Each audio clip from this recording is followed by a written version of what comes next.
എൻ്റെ എല്ലാ പ്രിയപ്പെട്ടവർക്കും ഒരിക്കൽ കൂടി സ്വാഗതം.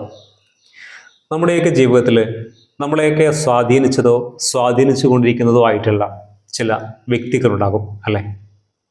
നമ്മുടെ വ്യക്തിപരമായ ജീവിതത്തിലും ഉണ്ടാകും, നമ്മുടെ പ്രൊഫഷണൽ ലൈഫിലും ഉണ്ടാകും, അതായത് ജോലിപരമായ മേഖലയിലും ഉണ്ടാകും. അത് വ്യത്യസ്തമായ ആളുകളൊക്കെ ആവാം. ഇന്നത്തെ വീഡിയോയിലൂടെ ഞാൻ നിങ്ങളോട് പറയാൻ ആഗ്രഹിക്കുന്നത് എൻ്റെ വ്യക്തിപരമായ ജീവിതത്തിൽ എന്നെ സ്വാധീനിച്ച ഒരു വ്യക്തിയെക്കുറിച്ചാണ്. അത് മറ്റാരുമല്ല, എൻ്റെ അമ്മ തന്നെയാണ്. അമ്മ എന്നെ സംബന്ധിച്ച് ഒരു വലിയ പാഠപുസ്തകമായിരുന്നു എന്ന് തോന്നിയിട്ടുണ്ട്, അന്നും ഇന്നും അതെ. അതിന് കാരണം ജീവിതത്തിൽ നമുക്ക് ഏറ്റവും ആവശ്യം എന്താണെന്നറിയാം. ജീവിതത്തിൽ ഒരുപാട് പ്രശ്നങ്ങൾ കടന്നു വരും അല്ലേ? പ്രത്യേകിച്ച് ഒരു സാധാരണക്കാരായിട്ടുള്ള ഒരു നാട്ടിൻപുറത്തൊക്കെ ജീവിച്ച് വളരുന്ന ഒരാളെ സംബന്ധിച്ച്, ഒരു വ്യക്തിയെ സംബന്ധിച്ച് അവരുടെ മുന്നിലേക്ക് കടന്നു വരുന്ന പ്രശ്നങ്ങൾ ഒന്നും രണ്ടൊന്നുമല്ല, ഒരുപാട് പ്രശ്നങ്ങൾ കയറി വരും. ഒരേ സമയത്ത് തന്നെ 2, 3, 4 പ്രശ്നങ്ങളുണ്ടാവും. ഈ പ്രശ്നങ്ങൾക്കിടയിൽ പലപ്പോഴും മികച്ച തീരുമാനങ്ങൾ എടുക്കാൻ സാധാരണക്കാരായിട്ടുള്ള ആളുകൾക്ക് സാധിക്കാറില്ല. അവിടെയാണ് അമ്മ എനിക്ക് വ്യത്യസ്തമായിട്ട് തോന്നിയത്. എത്ര വലിയ പ്രശ്നങ്ങൾ മുന്നിൽ വരുമ്പോഴും വളരെ കൂളായിട്ട് അതിനെ കൈകാര്യം ചെയ്യാനുള്ള കഴിവ് അന്നും ഇന്നും അമ്മയിൽ കൃത്യമായി പ്രകടമാണ്, ഒരു മാറ്റവുമില്ലാതെ. അമ്മായിയമ്മ പോരിൻ്റെ വലിയ പ്രശ്നങ്ങളെ നേരിട്ട്, സാമ്പത്തികമായ ഒരുപാട് ബുദ്ധിമുട്ടുകളെ നേരിട്ട്, സ്വന്തമായിട്ടൊരു വീടില്ല, സൗകര്യങ്ങളില്ല, കടങ്ങളുണ്ട്, പ്രശ്നങ്ങളുണ്ട്. ഇതിനിടയിൽ 3 മക്കളെ മികച്ച രീതിയിൽ ഒന്നും അറിയാതെ വളർത്തുക എന്ന് പറയുന്നത് ഒരു നാട്ടിൻപുറത്ത് ജനിച്ചു വളർന്ന ഒരു സ്ത്രീയെ സംബന്ധിച്ച് വലിയ ബുദ്ധിമുട്ടുള്ള കാര്യമാണ്. കാരണം കുടുംബത്തിൽ നിന്ന് സപ്പോർട്ടില്ല, സാമ്പത്തികമായിട്ട് കയ്യിലൊന്നുമില്ല, ജോലിയില്ല, വരുമാനമില്ല. എന്നിട്ടും ജീവിതത്തിൻ്റെ മിക്ക എല്ലാ പ്രശ്നങ്ങളെയും അമ്മ ഒറ്റയ്ക്ക് നേരിടുന്നത് കണ്ടു വളർന്ന ഒരാളാണ് ഞാൻ. അതുകൊണ്ട് തന്നെയാണ് എൻ്റെ ജീവിതത്തിൽ എനിക്ക് പഠിക്കാൻ കഴിഞ്ഞ ഏറ്റവും വലിയ പാഠപുസ്തകത്തിൻ്റെ പേര് അമ്മയാണ് എന്ന് എനിക്ക് പറയാൻ സാധിക്കുന്നത്. അവിടെ താമസിക്കാൻ ഇനി സാധിക്കില്ല എന്ന് തോന്നിയപ്പോൾ ഇറങ്ങിയതാണ് ഒരു ദിവസം.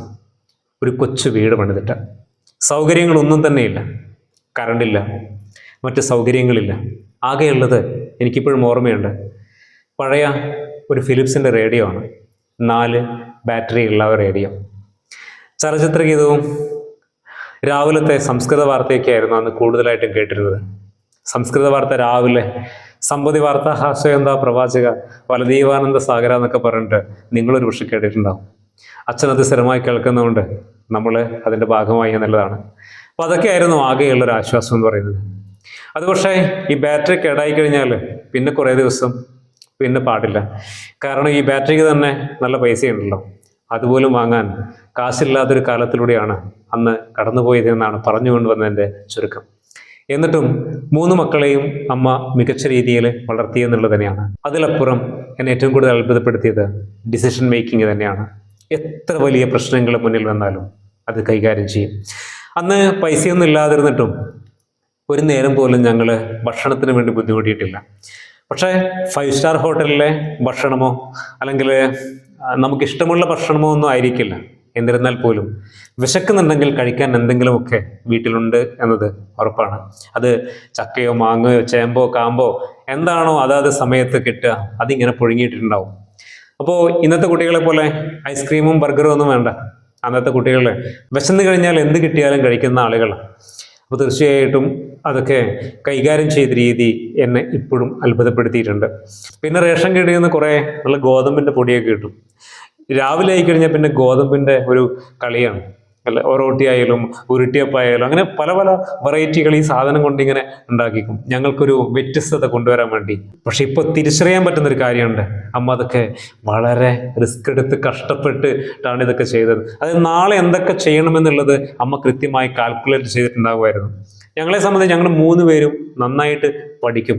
അപ്പോൾ വിദ്യാഭ്യാസം എന്ന് പറയുന്നത് അത് മികച്ച രീതിയിൽ നൽകണമെന്ന് ആഗ്രഹിച്ച ഒരു അച്ഛനമ്മമാരാണ് എനിക്ക് കിട്ടിയതെന്നുള്ളത് തീർച്ചയായിട്ടും വലിയ ഒരു ഭാഗ്യം തന്നെയാണ്. എന്ത് റിസ്ക് എടുത്തിട്ടാണെങ്കിലും നല്ല വിദ്യാഭ്യാസം കൊടുക്കുക എന്നൊരു മെൻറ്റാലിറ്റി അവർക്കുണ്ടായിരുന്നു.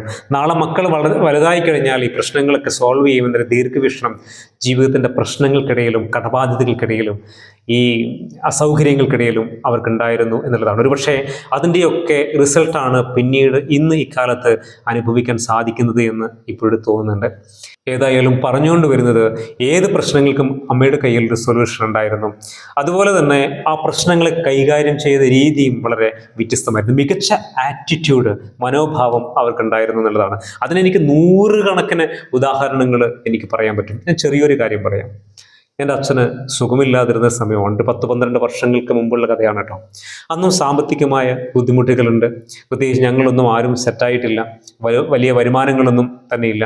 അപ്പം അങ്ങനെയൊക്കെ കടന്നു പോകുന്ന ഒരു സാഹചര്യത്തിലാണ് അച്ഛന് അസുഖം വരുന്നത്. അപ്പോൾ ഒരു ദിവസം അച്ഛൻ വന്ന് ഏച്ചിയോട് പറഞ്ഞു, ചെറിയ ഒരു ബ്രസ്റ്റിന് ചെറിയൊരു സ്കിൻ ഇങ്ങനെ തടിച്ച് കാണുന്നുണ്ട്. അപ്പോൾ അത് ഏച്ചിയോടാണ് പോയി പറഞ്ഞത്. ഞാനവിടെ ഉണ്ടായിരുന്നില്ല. അപ്പോൾ വൈകുന്നേരം ഞാൻ വീട്ടിലെത്തിയപ്പോൾ ചേച്ചി ഇങ്ങനെ പറഞ്ഞു, അച്ഛനിങ്ങനെ ചെറിയൊരു പ്രശ്നമുണ്ട്, പിന്നെ എന്താണെന്ന് അറിയില്ല, അത് ചവറ്, നമ്മുടെ നാട്ടിലൊക്കെ അങ്ങനെ പറയും, ചവറ് നിറഞ്ഞ, അതായത് വേസ്റ്റ് നിറഞ്ഞിട്ട് ഇങ്ങനെ സ്കിന്ന് തടിച്ച് ഇങ്ങനെ നിൽക്കുന്ന ഒരവസ്ഥ. അത് പിന്നെ കുത്തിയെടുക്കുകയാണ് ചെയ്യാറുള്ളത്. നമ്മുടെ നാട്ടിൽ പല ആളുകൾക്കും അത് ചെയ്തിട്ടുണ്ടാവും. അപ്പോൾ അതാണ് എന്ന രീതിയിൽ ചേച്ചിനോട് പറഞ്ഞു, നീ ഒന്ന് കാണിക്കാൻ പോകുമെന്ന് ചോദിച്ചു. അങ്ങനെ പിറ്റേ ദിവസം രാവിലെ ഞാൻ അച്ഛനെയും കൂട്ടിയിട്ട് ഹോസ്പിറ്റലിലേക്ക് പോയി. നമ്മുടെ അടുത്തുള്ള ക്ലിനിക്കാണ്, നമ്മുടെ കുടുംബ ഡോക്ടറെ പോലെ നമ്മുടെ നാട്ടിൽ എല്ലാവരും പോകുന്ന ഒരു സ്ഥലമാണ്. അപ്പോൾ അവിടെ പോയി ഡോക്ടറെ കണ്ടപ്പോൾ ഡോക്ടറും അങ്ങനെ തന്നെയാണ് പറഞ്ഞത്, എന്തെങ്കിലും ചവറ് നിറഞ്ഞിട്ടായിരിക്കും, വേസ്റ്റ് നിറഞ്ഞിട്ട് അങ്ങനെ സ്കിന്ന് തടിച്ചതായിരിക്കും, അത് നമുക്ക് കുത്തി എടുക്കാം, പക്ഷേ ഇവിടെ സൗകര്യമില്ല, ഞാനൊരു നല്ലൊരു ഡോക്ടറെ പറഞ്ഞു തരാം, നിങ്ങൾ പോയിട്ട് കണ്ടാൽ മതി എന്ന് പറയും. അങ്ങനെ പിറ്റേ ദിവസം അച്ഛനെയും കൂട്ടിയിട്ട് ഞാൻ ഹോസ്പിറ്റലിലേക്ക് പോയി. ഡോക്ടറെ കണ്ടു.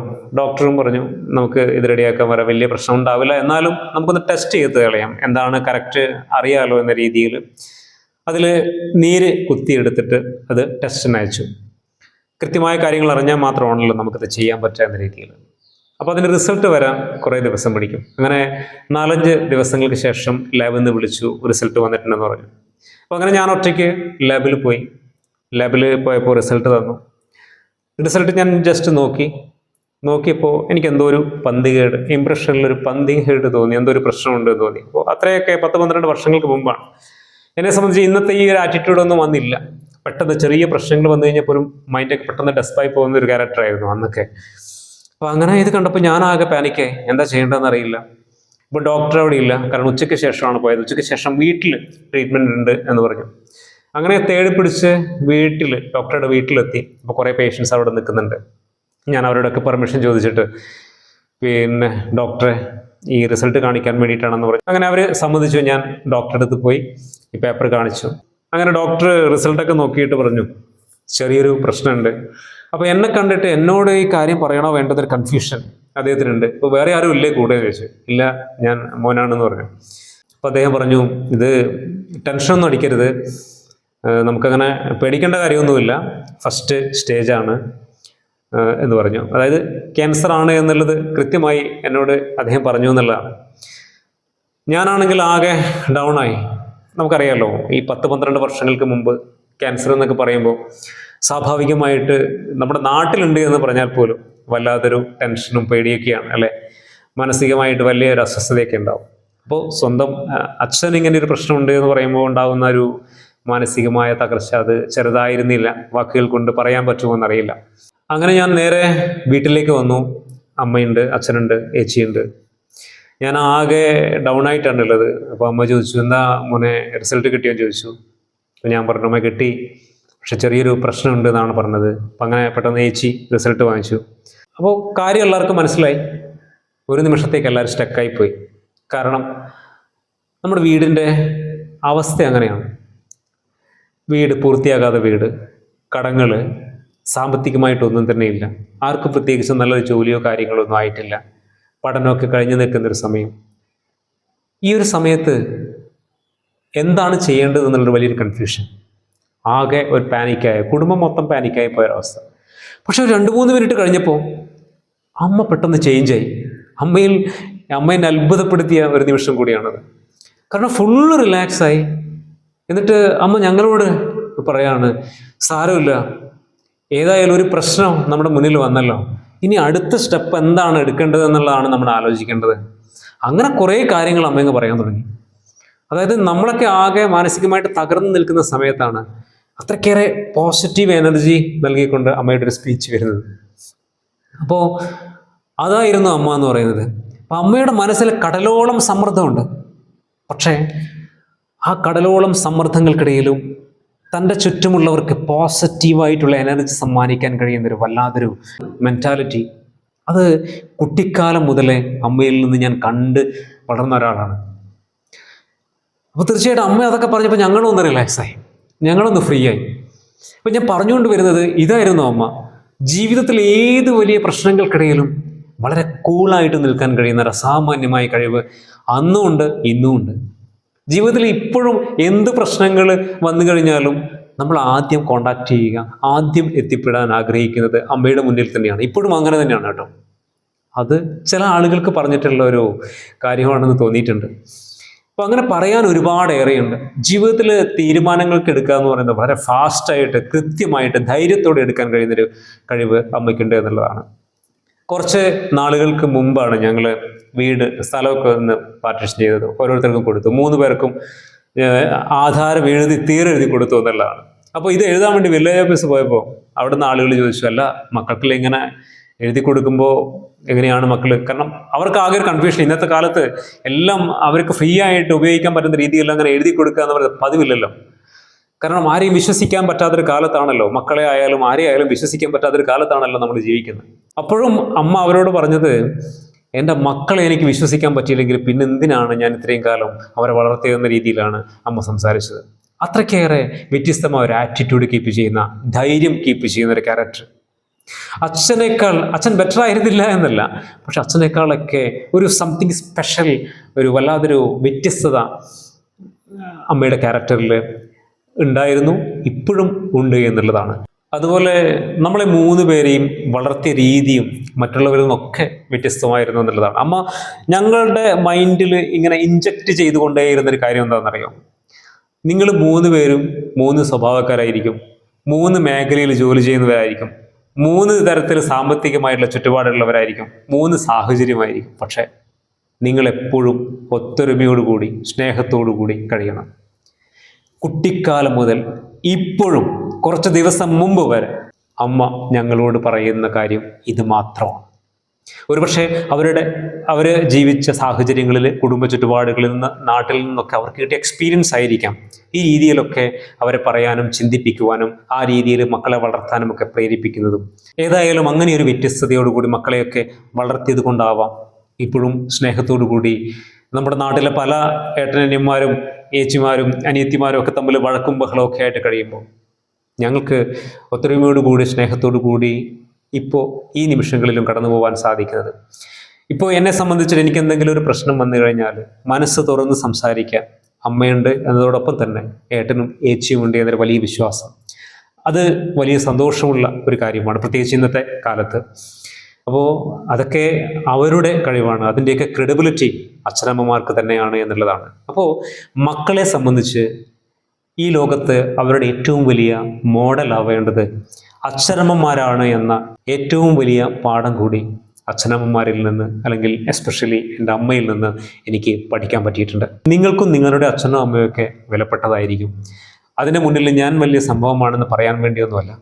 പിന്നിട്ട വഴികളിൽ പക്ഷേ എന്നെ ഏറ്റവും കൂടുതൽ സ്വാധീനിച്ചതും ഇപ്പോഴും സ്വാധീനിച്ചു കൊണ്ടിരിക്കുന്ന വ്യക്തിയും ആരാണ് എന്ന് ചോദിക്കുമ്പോൾ അത് അമ്മയാണ് എന്ന് പറയാൻ തന്നെയാണ് എൻ്റെ മനസ്സ് ഏറ്റവും കൂടുതൽ ആഗ്രഹിക്കുന്നത്. ഇത് എനിക്ക് തോന്നിയിട്ടുള്ളത് എൻ്റെ മാനസികാവസ്ഥ മാത്രമല്ല. കാരണം ഞാൻ കുറേ നാളുകൾക്ക് മുമ്പ് ഏട്ടൻ്റെ ഒരു ഡയറി ഞാനിങ്ങനെ നോക്കിയപ്പോൾ, ഏട്ടൻ ഇവിടെയല്ല, ഏട്ടൻ ഇപ്പോൾ ഇറ്റലിയിലാണ് ജോലി ചെയ്യുന്നത്. ഏച്ചി ഒരു സർവീസിൽ അത്യാവശ്യ തിരക്കടില്ലാതെ ഉയർന്ന പോസ്റ്റിൽ ഏച്ചി ജോലി ചെയ്യുന്നുണ്ട്. അപ്പോൾ ഇതൊക്കെ അവർ വളർത്തിയ രീതിയുടെ ഇമ്പാക്റ്റാണ് ഞാൻ പറഞ്ഞുകൊണ്ട് വന്നത്. കുറച്ച് നാൾ മുമ്പ് ഒരു ദിവസം ഏട്ടൻ്റെ പഴയ ഒരു ഡയറി ഇങ്ങനെ കാണാനിടയുണ്ടായി. ഞാൻ വെറുതെ കണ്ടപ്പോൾ ഒന്ന് മറച്ചു നോക്കിയപ്പോൾ അതിലിങ്ങനെ കുറേ കാര്യങ്ങൾ ഇങ്ങനെ എഴുതി വച്ചിരിക്കുക. ഇഷ്ടമുള്ള സ്ഥലം, ഇഷ്ടപ്പെട്ട നിറം, അങ്ങനെയൊക്കെ എഴുതി വന്നപ്പോൾ എൻ്റെ ജീവിതത്തിൽ എന്നെ ഏറ്റവും കൂടുതൽ സ്വാധീനിച്ച വ്യക്തി എന്ന് എഴുതിയതിൻ്റെ താഴെ ഒരു പേര് എഴുതി വച്ചിരിക്കുകയാണ്. അതിൽ ഏട്ടൻ എഴുതിയ വ്യക്തി അമ്മ എന്നാണ്. അപ്പോൾ തീർച്ചയായിട്ടും ഞാൻ തിരിച്ചറിയുന്നത് ഞങ്ങൾക്കെല്ലാവർക്കും അമ്മ വലിയൊരു സ്വാധീന ശക്തിയായിരുന്നു എന്നുള്ളത് തന്നെയാണ്. എനിക്ക് മാത്രമല്ല, ബാക്കി 2 പേർക്കും അത് തോന്നിയിട്ടുണ്ട് എന്നുള്ളത് ഉറപ്പായിട്ടും ഞാൻ വിശ്വസിക്കുന്ന ഒരു കാര്യമാണ്. അപ്പോൾ ജീവിതത്തിൽ ഇങ്ങനെയൊക്കെയാണ്. നമ്മളെ സ്വാധീനിച്ച ആരെങ്കിലുമൊക്കെ ഉണ്ടാകും. ആ വ്യക്തി നമ്മുടെ ജീവിതത്തിലൊരു വലിയ പാഠപുസ്തകമാണ്. തീർച്ചയായിട്ടും അവരിലൂടെ നമ്മുടെ മനസ്സെപ്പോഴും സഞ്ചരിക്കാൻ തയ്യാറാവണം. അതിൽ നിന്ന് നമുക്ക് ഒരുപാട് കാര്യങ്ങൾ പഠിക്കാനുണ്ട്. എൻ്റെ ജീവിതത്തിൽ എന്നെ ഏറ്റവും കൂടുതൽ സ്വാധീനിച്ച വ്യക്തിയും സ്വാധീനിച്ചു കൊണ്ടിരിക്കുന്ന വ്യക്തിയും അമ്മ തന്നെയാണ് എന്നാണ് പറഞ്ഞുകൊണ്ട് വരുന്നത്. മറ്റൊരു പുതിയ വീഡിയോയിൽ മറ്റൊരു വിഷയവുമായിട്ട് നമുക്ക് വീണ്ടും കാണാം. എല്ലാ പ്രിയപ്പെട്ടവർക്കും ഒരിക്കൽ കൂടി നന്ദി.